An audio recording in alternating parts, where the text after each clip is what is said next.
and louder and louder until they felt comfortable with other people hearing it. So we turned it into a game. It's time for an adventure. So the point of the game is to blow up the hot air balloon, and then you can record something. Hello. Let's hear it. And then play it back. Don't worry.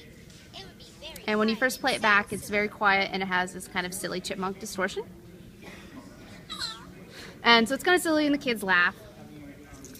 Great. But the whole point is that they need to play it louder and more normal over and over and over again until they're comfortable. So they keep going out of the room and coming back? Oh no, that's just for recording it, Oh, okay. just the one time. But they can re-record. So then they play. Hello. And then it's getting more normal, but they get rewarded every time it happens. The rewards are a huge part of this. Like they do it for the rewards.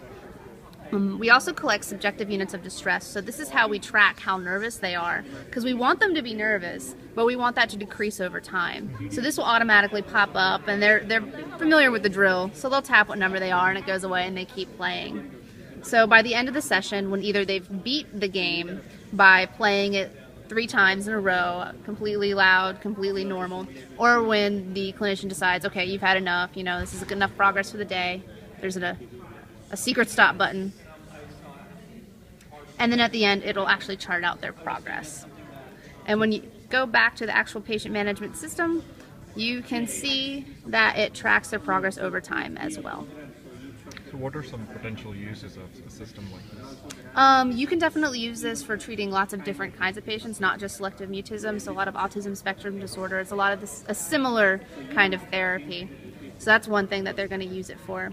We also want to make it so that it can be kind of a take-home app too, like on their phone, where they can do these exercises at home to keep practicing them. And then that would feed that data back into this patient management system so we can see them. So any sort of like at-home therapy that can be gamified, it can kind of fit into this framework depending on the kind of apps we develop.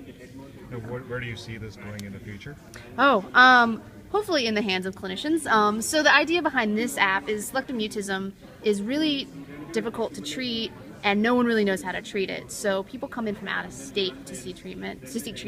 So basically, if we had an app like this, any clinician could download it, and it comes with a guide. And we also wanted to create some sort of adaptive algorithm going in the background so that it would suggest the next best move. So this will help clinicians who aren't necessarily experienced in treating selective mutism to actually be able to do it efficiently.